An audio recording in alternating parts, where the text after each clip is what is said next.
मित्रों, शिक्षा मनोविज्ञान का बेहतरीन टॉपिक हम लोग डिस्कस कर रहे थे जिसका नाम है इंटेलिजेंस।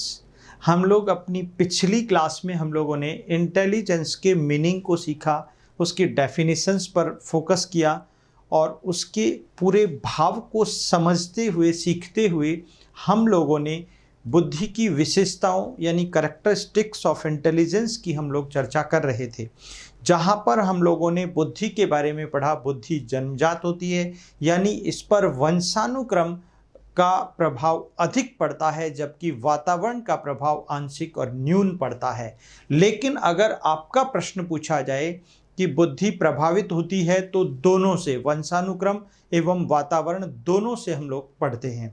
राइट दोस्तों, अब हम यहाँ पर आज की क्लास में बहुत ही बेहतरीन डिस्कशन टाइप्स ऑफ इंटेलिजेंस के बारे में करने वाले हैं, जहाँ से हमेशा ग्रेड फर्स्ट में, ग्रेड सेकंड में या आपके टीजीटी, पीजीटी, डीएसएस या फिर आपके केवीएस के सभी टीचर्स एग्जाम्स में यहाँ से प्रश्न जरूर बनता है।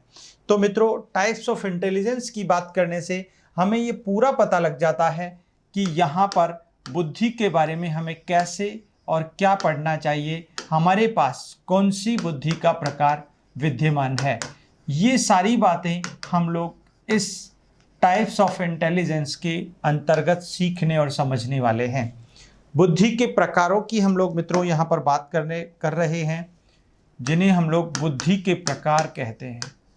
जैसा कि नाम से ही समझ में आ रहा है, जान रहे हैं, बुद्धि के प्रकार यानी बुद्धि के भी प्रकार हो सकते हैं, बुद्धि के भी टाइप्स हो सकते हैं, इंटेलिजेंस के भी टाइप्स हो सकते हैं। अब आप में कौन सा टाइप अधिक अच्छा है, अधिक महत्वपूर्ण है, मेरे पास कौन सा टाइप अधिक महत्वपूर्ण है, तो उन सब की चर्चा हम लोग इस टॉपिक के अंतर्गत करने वाले हैं। ठीक है मित्रों, आइए, बुद्धि के प्रकारों की जब बात की जाती है तो दो बातें हमारे जहन में आनी चाहिए। पहली बात यानी बुद्धि के प्रकारों का वर्गीकरण। बुद्धि के प्रकारों का वर्गीकरण दो मनोविज्ञानियों ने किया है, जिनका नाम सबसे ज्यादा लिया जाता है, और वो हैं थॉर्नडाइक और गैरेट। यानी ईएल थॉर्नडाइक की बात की जाए और गैरेट महोदय की बात की जाए, इन दोनों ने ही बुद्धि प्रकारों का वर्गीकरण और विश्लेषण प्रस्तुत किया है। और इन दोनों के ही अनुसार बुद्धि के 3 प्रकार होते हैं। कितने प्रकार होते हैं? 3 प्रकार होते हैं। तो इसका अभिप्राय यह हुआ कि बुद्धि प्रकारों की संख्या कितनी है मित्रों? 3 है। राइट। अब सबसे पहले हम लोग बात कर लेते हैं थॉर्नडाइक के अनुसार बुद्धि के प्रकार कौन कौन से हैं। थॉर्नडाइक के अनुसार बुद्धि के प्रकार कौन कौन से हैं और दूसरी तरफ गैरेट के अनुसार बुद्धि के प्रकार कौन कौन से हैं। इन दोनों की हम लोग यहाँ पर चर्चा कर रहे हैं। मित्रों देखिएगा, थॉर्नडाइक ने बुद्धि के 3 प्रकार बताए, इसी प्रकार गैरेट ने भी बुद्धि को 3 प्रकारों में वर्गीकृत कर दिया। हम बात करें थॉर्नडाइक की, तो थॉर्नडाइक कहते हैं बुद्धि का जो पहला प्रकार है, थॉर्नडाइक के अनुसार वो प्रकार है यांत्रिक बुद्धि। यांत्रिक बुद्धि या इसको गामक बुद्धि भी कहा जाता है।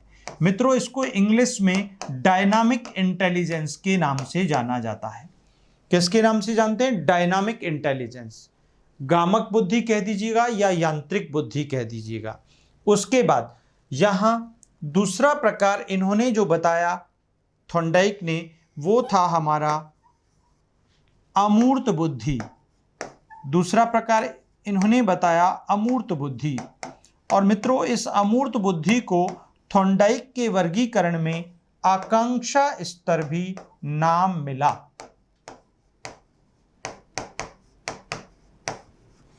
जबकि तीसरा प्रकार जो थॉर्नडाइक के अनुसार बुद्धि का था, वो था हमारा सामाजिक बुद्धि यानी सोशल इंटेलिजेंस, सामाजिक बुद्धि। देखिए 3 प्रकार हो गए, यांत्रिक या डायनामिक या गामक बुद्धि कह दीजिएगा, अमूर्त बुद्धि एब्स्ट्रैक्ट इंटेलिजेंस कह दीजिएगा, सामाजिक बुद्धि, सोशल इंटेलिजेंस कह दीजिएगा। इसी प्रकार मित्रों गैरेट ने भी बुद्धि को 3 प्रकारों में वर्गीकृत कर दिया, जिसमें इनके अनुसार पहला प्रकार था मूर्त बुद्धि का, यानी कॉन्क्रीट इंटेलिजेंस। मूर्त बुद्धि को मित्रों इंग्लिश में कॉन्क्रीट इंटेलिजेंस के नाम से जानते हैं, जबकि गैरेट ने बुद्धि का जो दूसरा वर्गीकरण किया वो था अमूर्त बुद्धि, यानी एब्स्ट्रैक्ट इंटेलिजेंस। क्या था मित्रों? Abstract intelligence. और बुद्धि का तीसरा प्रकार जो इन्होंने वर्गीकृत किया वो था सोशल इंटेलिजेंस, यानी सामाजिक बुद्धि। सामाजिक बुद्धि। मित्रों यहां पर हमने बुद्धि के प्रकारों का वर्गीकरण 2 मनोविज्ञानियों के अनुसार डिस्कस किया, बात की कि यहाँ पर थॉर्नडाइक ने बुद्धि के 3 प्रकारों की वकालत की है, इसी प्रकार गैरेट ने भी बुद्धि के 3 प्रकारों की ही वकालत की है। जहाँ पर थॉर्नडाइक की बुद्धि की बात की जाए तो बुद्धि का पहला प्रकार यांत्रिक गामक बुद्धि है, दूसरा अमूर्त बुद्धि है और तीसरा सामाजिक बुद्धि है। इसी प्रकार गैरेट ने भी बुद्धि के 3 प्रकार मूर्त, अमूर्त और सामाजिक बताए, यानी कॉन्क्रीट, एब्स्ट्रैक्ट और सोशल। यहाँ पर लेकिन मित्रों एक बात मैं आपको जो बताने वाला हूँ, जैसा कि पिछले आरपीएससी ने एग्जाम में व्याख्याता भर्ती परीक्षा ग्रेड फर्स्ट के एग्जाम में ऐसा ही एक प्रश्न यहाँ से पुटअप किया था। वो प्रश्न था थॉर्नडाइक के अनुसार निम्न में से बुद्धि का प्रकार कौन सा है, जहां पर आपको मूर्त बुद्धि भी ऑप्शन में दे दिया, आपको विश्लेषणात्मक बुद्धि भी ऑप्शन में दे दिया, आपको व्यावहारिक बुद्धि भी ऑप्शन में दे दिया, आपको यांत्रिक बुद्धि भी ऑप्शन में दे दिया। तो ऐसी सिचुएशन में यांत्रिक बुद्धि यानी यांत्रिक शब्द की बात यहां पर थॉर्नडाइक ने की है। क्लियर है? तो ऐसे प्रश्नों को आपको ऐसे भी समझना, कई बार नाम के साथ भी प्रश्न पूछ लिए जाते हैं। देखिएगा मित्रों सिर्फ नाम का डिफरेंस है थॉर्नडाइक और गैरेट के अनुसार, वरना तो बुद्धि तो वही है, यानी कि जो थॉर्नडाइक यांत्रिक और गामक बुद्धि जिसे नाम देते हैं वही बुद्धि गैरेट के अनुसार मूर्त कहलाती है, और जो गैरेट के अनुसार मूर्त है वही यांत्रिक और गामक है थॉर्नडाइक के अनुसार। तो दोनों में बुद्धि की विशेषताओं में, बुद्धि की क्वालिटीज में, बुद्धि की कैरेक्टरिस्टिक्स में, बुद्धि के गुणों में या बुद्धि के एलिमेंट्स में कोई डिफरेंस नहीं है, सिर्फ 2 मनोविज्ञानियों के अनुसार नाम अलग अलग हैं। जिस प्रकार एक बालक का नाम घर पर अलग होता है और विद्यालय में अलग होता है और कई बार तो रास्ते में अलग होता है, यानी 3 नामों से उसे जान लिया जाता है। मान लीजिए वहां पर विद्यालय में एक बच्चे का नाम मोहन है, घर पर उसका नाम मोनू है, और लोग रास्ते में जो दोस्त लोग जो नाम रखते हैं वो लफंगा है।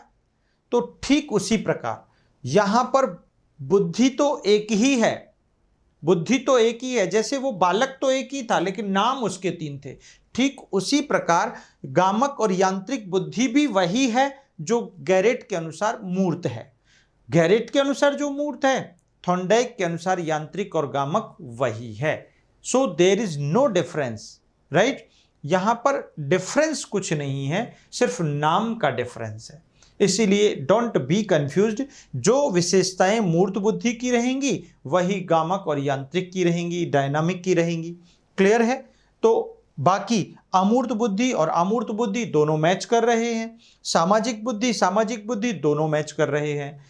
तो यहां पर सिर्फ एक नाम का डिफरेंस हमने देखा। चलिएगा अब बात आती है कि ये यांत्रिक गामक बुद्धि होती क्या है या मूर्त बुद्धि किसे कहा जाता है।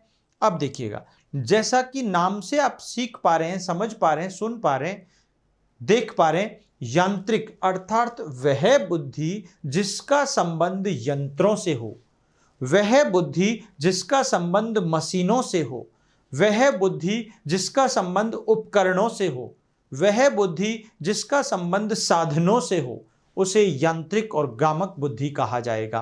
क्या कहा जाएगा? यांत्रिक और गामक कहा जाएगा। चलिएगा और हम इसकी और विस्तृत व्याख्या करें तो मूर्त शब्द का अर्थ होता है मित्रों सामने।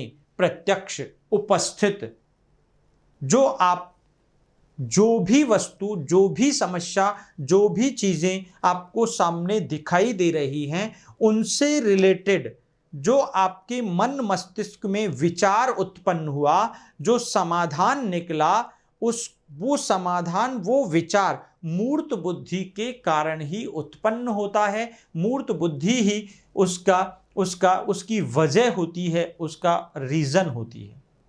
बहुत ही सिंपल अर्थ में इसको ऐसे सीख सकते हैं। तो इसका अभिप्राय क्या हुआ? मूर्त बुद्धि किसे कहा गया? वह बुद्धि जो किसी प्रस्तुत, प्रत्यक्ष या उपस्थित समस्या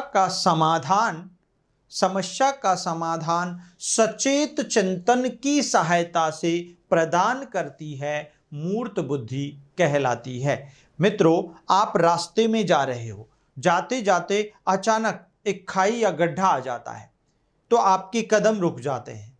क्यों आप आगे नहीं बढ़े? क्योंकि वो उस उपस्थित समस्या का समाधान आपको बुद्धि ने कहा रुको वरना मर जाओगे, पैर फ्रैक्चर हो जाएगा, आप गिर जाओगे। आपको आपकी मूर्त बुद्धि ने रोक दिया, राइट? और आप उसके साइड से एक नया रास्ता बना करके निकलने लगे। तो ऐसी जो क्षमता दी वो आपकी मूर्त बुद्धि के कारण। मान लीजिए आप अपने कमरे में स्टडी कर रहे हैं, आपका स्टडी रूम है, वहां पर एक फैन, पंखा, वो चलते चलते रुक गया अचानक। अब क्या होगा? आप वहां पर उस पंखे में जो सामने जो दिखाई दे रही जो समस्या है, जिस कारण वो रुका, आप क्या करेंगे? उसको ओपन करेंगे। कहां से डिस्कनेक्ट हुआ है? ओपन करके उसे तुरंत प्रस्तुत उस प्रत्यक्ष समस्या का समाधान आप अपनी मूर्त बुद्धि की सहायता से उसे ओपन करके, उसे कनेक्ट करके वापस फिट कर देंगे। तो यही है मूर्त बुद्धि।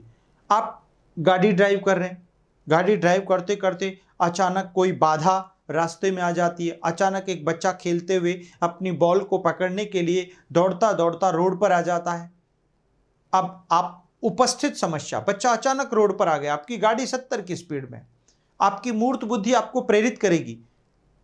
क्या कहेगी? या तो ब्रेक लगा या फिर गाड़ी को रोड से नीचे उतार, तभी बच्चे को बचाया जा सकता है। अगर आप उस वक्त सोचने लग गए अब क्या करूं, अब कैसे होगा, इतने में तो बच्चे का काम तमाम हो जाएगा।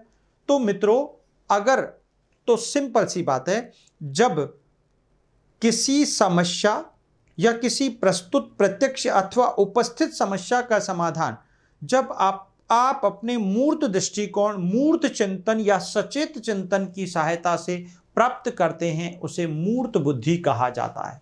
बहुत ही सिंपल अर्थ में इसे आप सीख सकते हैं।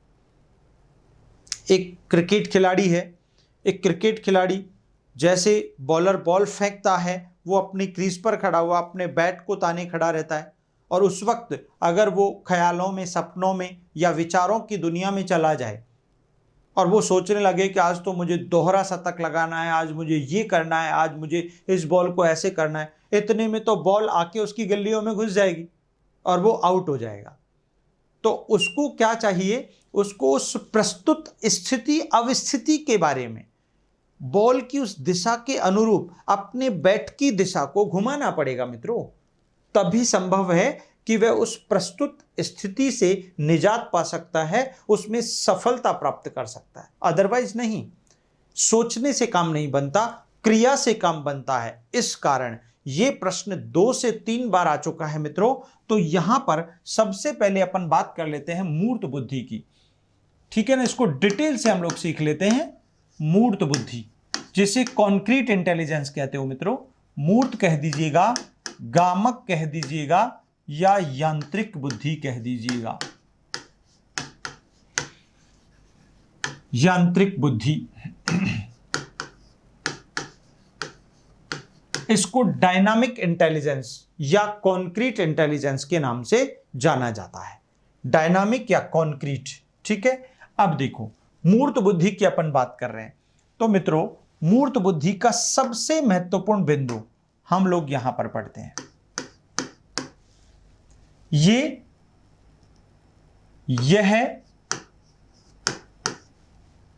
क्रिया से संबंधित है।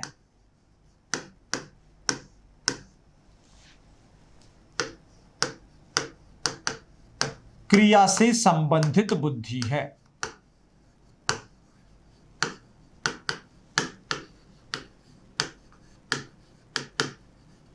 नंबर 2,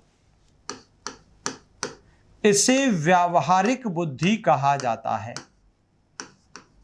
इसे व्यावहारिक बुद्धि कहा जाता है।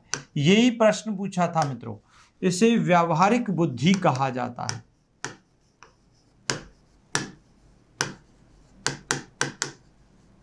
इसे व्यावहारिक बुद्धि कहा जाता है। इसका संबंध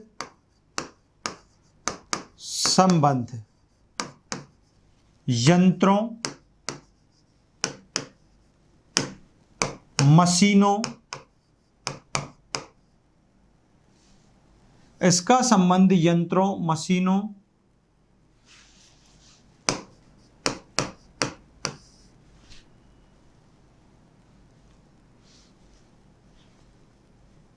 व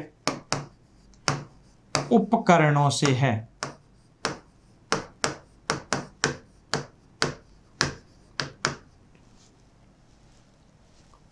नेक्स्ट है, यह है प्रस्तुत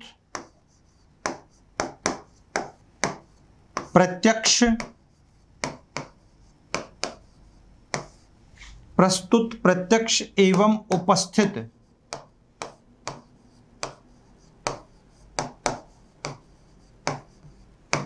स्थिति, समस्या, घटना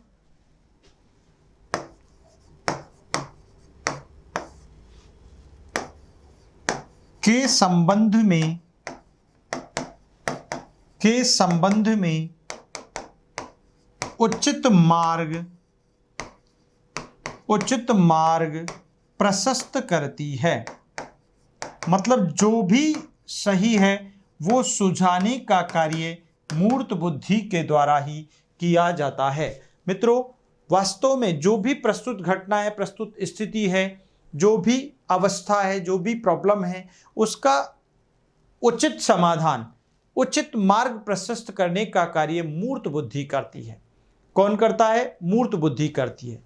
मित्रों, इसका सीधा संबंध क्रिया से है। आप इस बात को आप गांठ बांध लीजिएगा कि यहां पर जब भी मूर्त बुद्धि की चर्चा की जाए तो आप एक बात तो समझ लीजिएगा, यह क्रिया से संबंधित है। यानी मूर्त बुद्धि में क्रिया अवश्य होगी, और क्रिया भी अधिकांश रूप में शारीरिक क्रिया का संबंध इससे लिया जाता है। किससे लिया जाता है? यह क्रियात्मक अथवा शारीरिक बुद्धि भी, यह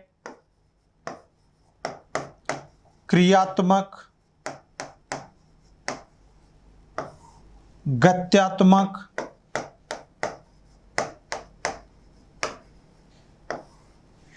व शारीरिक बुद्धि भी, शारीरिक बुद्धि है। यह क्रियात्मक, गत्यात्मक व शारीरिक बुद्धि अर्थात गति जिनमें होती है, क्रिया जिनमें होती है, शारीरिक फिजिकल अंगों का उपयोग जिसमें किया जाता है, वही मूर्त बुद्धि है। कौन सी बुद्धि है? मूर्त बुद्धि है। मित्रों, ये मूर्त बुद्धि की बहुत गजब की विशेषताएं हैं। कभी आज तक इन विशेषताओं से अलग हटकर प्रश्न बन ही नहीं सकता। अगर ये समझ में आ गया, भाई पंखा खराब हुआ, एसी खराब हुआ, गाड़ी रुकी, और गाड़ी रुकी तो उसको आपने अब सोचने लग गए, विचार करने लग गए, अब क्या होगा, अब कैसे होगा, तो गाड़ी ठीक हो सकती है? कभी नहीं हो सकती। क्या एक मैकेनिक ऐसा करे तो कभी जिंदगी में गाड़ी ठीक कर सकता है? मित्रों, कभी नहीं कर सकता। इसीलिए यह जरूर होता है कि प्रस्तुत और प्रत्यक्ष समस्या का समाधान व्यक्ति अपने मूर्त चिंतन, मूर्त दृष्टिकोण, सचेत चिंतन की सहायता से करता है। उसी का नाम मूर्त बुद्धि है। ये विशेषताएं हमने यहाँ पर उन्हीं से रिलेटेड बना ली हैं। क्लियर है? अब मूर्त बुद्धि प्रधान रूप से होती किन किन में है? देखो, मूर्त बुद्धि की प्रधानता,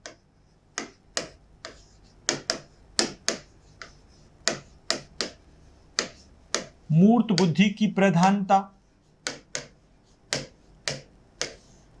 अब देखो किन किन में होती है? नंबर 1।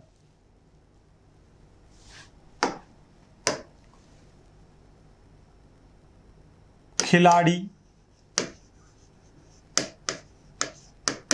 पहलवान, मुक्केबाज। भाई मुक्केबाजी करने के लिए रिंग में चला गया, पहलवानी करने के लिए रिंग में चला गया और उस वक्त सोच रहा है कि आज तो ये करना है वो करना है, इतने में तो सामने वाला व्यक्ति एक घूंसा मारेगा, सारी हथेलियां बाहर निकाल देगा। तो इसीलिए उसको मूर्त रहना आवश्यक है, उसे अपनी मूर्त बुद्धि का उपयोग करना जरूरी है। एक शल्य चिकित्सक है, सर्जन डॉक्टर जो होता है, वो अपनी मूर्त बुद्धि का इस्तेमाल करता है। अगर वो अमूर्त करेगा तो कैंची और ग्लव्स ऑपरेशन के दौरान पेट में ही छोड़ देगा। तो इसीलिए मित्रों यही तो मूर्त बुद्धि है। तो इसका मतलब खिलाड़ी, पहलवान, मुक्केबाज, धावक, आपका जो धावक होता है। उसके बाद हम बात कर लें शल्य चिकित्सक की, सर्जन डॉक्टर जिसे आप कहते हैं, या सर्जन यहां पर ब्रैकेट में लिख देता हूं। उसके बाद हम बात कर लें मैकेनिक,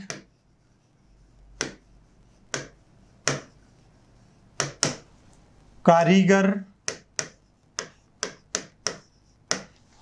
मिस्त्री,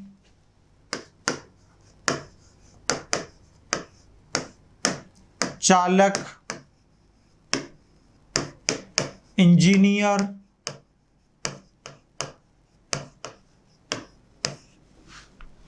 चालक, इंजीनियर, वायुयान चालक। ये प्रश्न पूछा जा चुका है, वायुयान चालक में किस बुद्धि की प्रधानता होती है? मित्रों मूर्त बुद्धि की प्रधानता होती है। वायुयान चालक भी सामने की अगर मौसम खराब है, अगर पक्षियों का एक दल उड़ रहा है, तो उसे भी तुरंत अपने वायुयान को दिशा देनी होगी, उसकी दिशा बदलनी होगी, वरना मेजर एक्सीडेंट होने की संभावना बन जाती है। इसीलिए वायुयान चालक में भी मित्रों मूर्त बुद्धि की प्रधानता होती है। क्लियर है? इसी प्रकार हम लोग और बहुत सारे एग्जाम्पल्स भी पुट कर सकते हैं, जिनमें जैसे सिपाही है। आपका जो सिपाही है वो जब बॉर्डर पर खड़ा है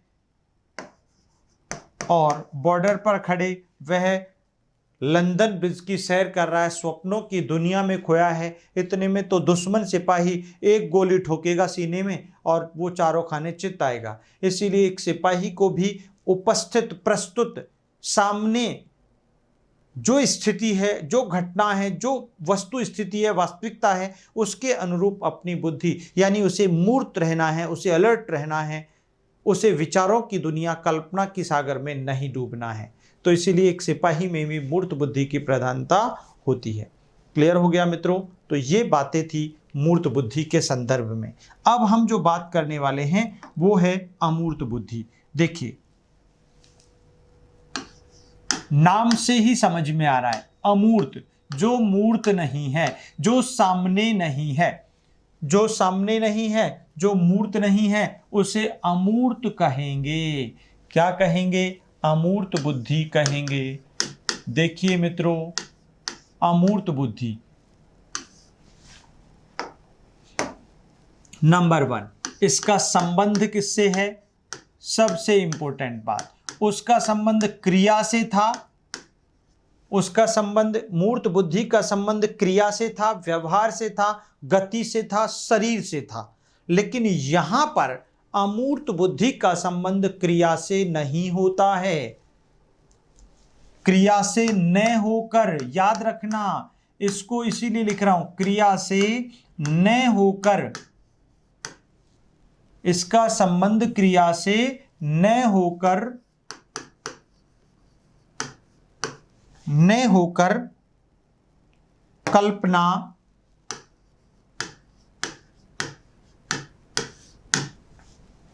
चिंतन, विचार, स्वप्न आदि से होता है। स्वप्न आदि से होता है।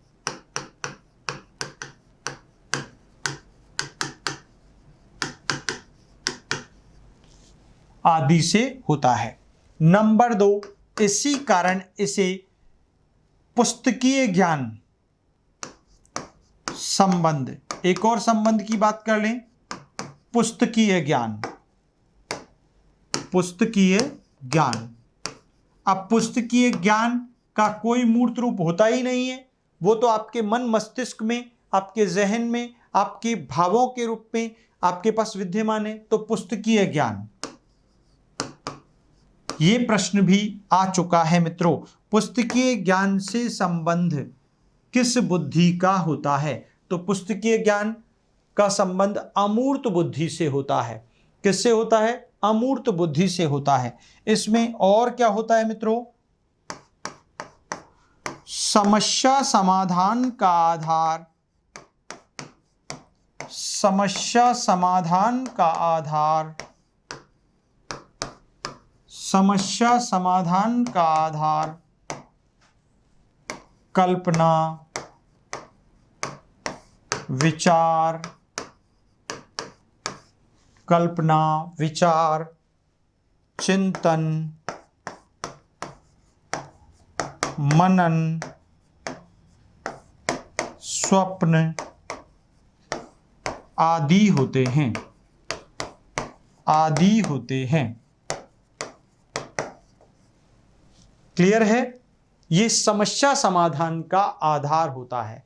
अब इसकी प्रधानता किन लोगों में होती है वो हम पढ़ लेते हैं। देखिएगा, वैज्ञानिक,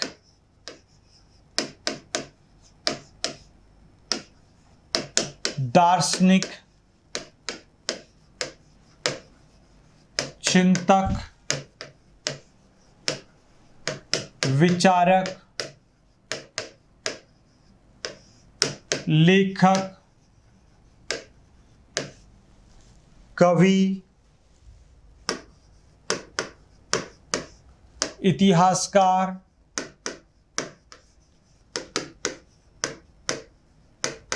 साहित्यकार,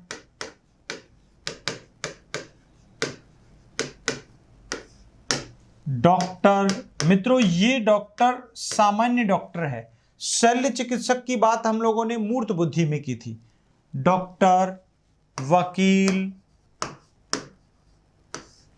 वकील, इंटीरियर डिजाइनर, ये प्रश्न आ चुका है। इंटीरियर डिजाइनर,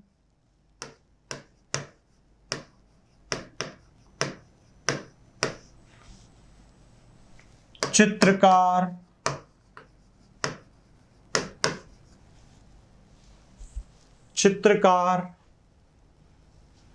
वास्तुकार आदि में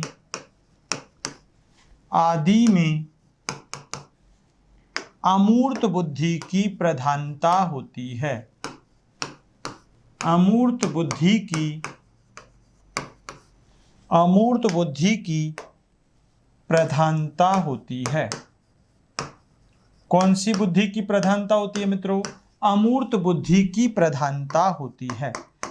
ये हम लोगों ने बात कर ली।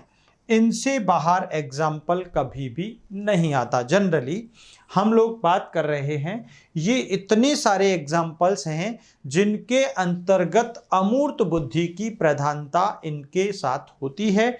इस कारण इनको हम अमूर्त बुद्धि के एग्जाम्पल्स में शामिल कर लेते हैं। तो मित्रों, हमने मूर्त बुद्धि के बारे में डिस्कशन कर लिया, अमूर्त बुद्धि के बारे में डिस्कशन कर लिया। अब हम जो बात करने वाले हैं वो बुद्धि का तीसरा प्रकार यानी सोशल इंटेलिजेंस है, सामाजिक बुद्धि है। देखिए, यहां बात कर रहे हैं सामाजिक बुद्धि की।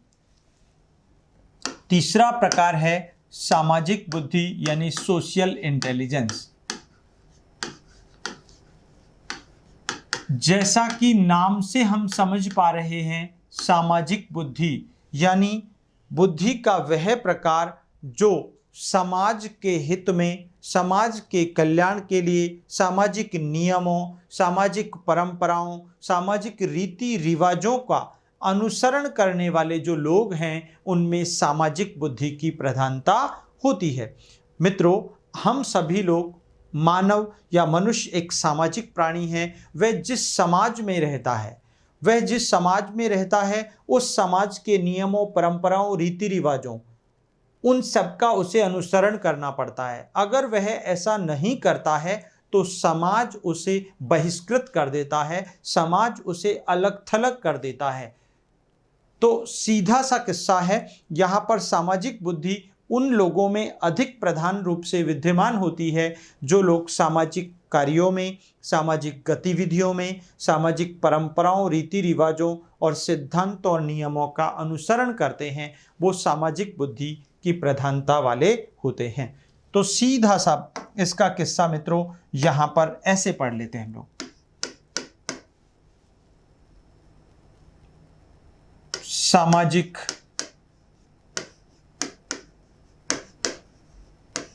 नियम, सिद्धांत, परंपरा, रीति रिवाज,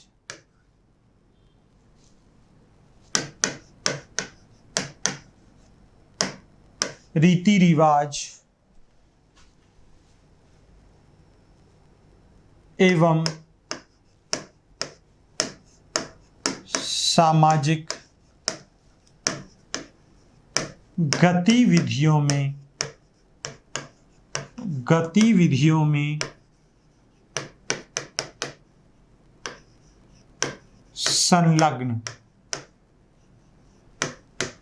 गतिविधियों में संलग्न आदि, इन सभी में कौन सी बुद्धि की प्रधानता होती है मित्रों? सामाजिक बुद्धि की प्रधानता होती है।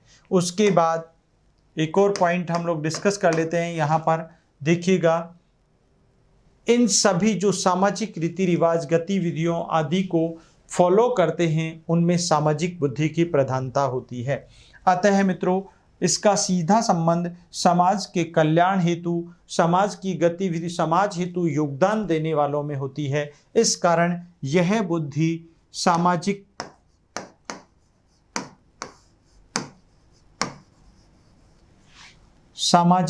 या समाज सुधारक कह दीजिएगा,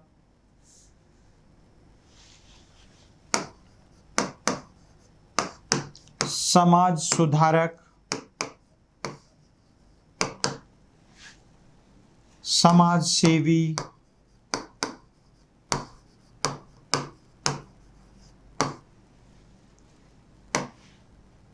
समाज सुधारक, सामाजिक कार्यकर्ता,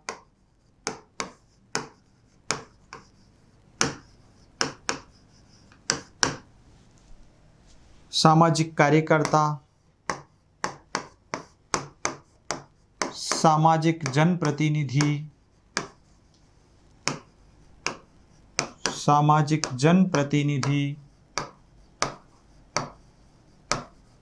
राजनीतिक नेता,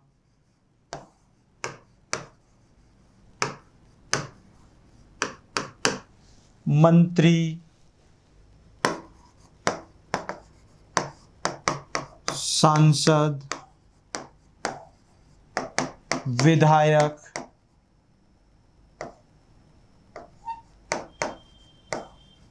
आदि सभी में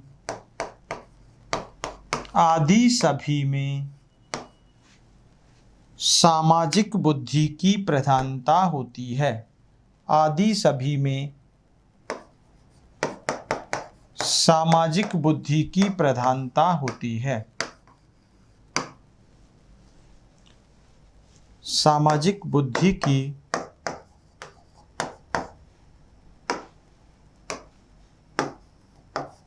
प्रधानता होती है।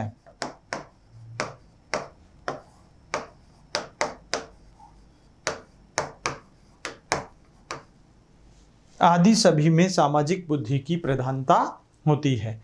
तो मित्रों, ये सारी बातें हम लोगों ने यहाँ पर की हैं बुद्धि के प्रकारों के संदर्भ में, जहाँ पर हम लोगों ने मूर्त बुद्धि, अमूर्त बुद्धि और सामाजिक बुद्धि के संप्रत्य को, इसके कंसेप्ट के बारे में डिस्कशन किया। और जहाँ तक मुझे विश्वास है, आशा है, आपको बुद्धि के इन प्रकारों की विस्तृत डिटेल, विस्तृत व्याख्या भली भांति ढंग से समझ में आ गई होगी। मित्रों, इससे बेहतर वर्गीकरण हम लोग किसी बुक में भी नहीं पढ़ने को मिलता है। तो यहाँ पर आप सभी को इन एग्जाम्पल्स के साथ साथ बुद्धि की उस विशेषता का पता होना चाहिए जहाँ पर उसका विशिष्ट संबंध जिस क्रिया, जिस भाव अथवा जिस गतिविधि से होता है, उन सब का भी हमें पता होना चाहिए। तो उसी तरीके से हम लोगों ने यहाँ पर बुद्धि के तीनों प्रकारों को ठीक ढंग से सीखा और समझा है। मित्रों, इसके बाद यहाँ आज की इस क्लास को हम लोग यहाँ बुद्धि प्रकारों को समाप्त करते हुए यहीं पर विराम देंगे।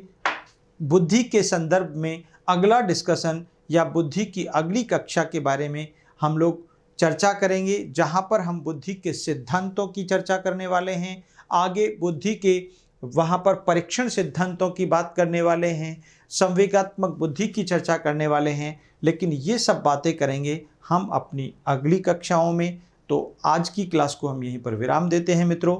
धन्यवाद।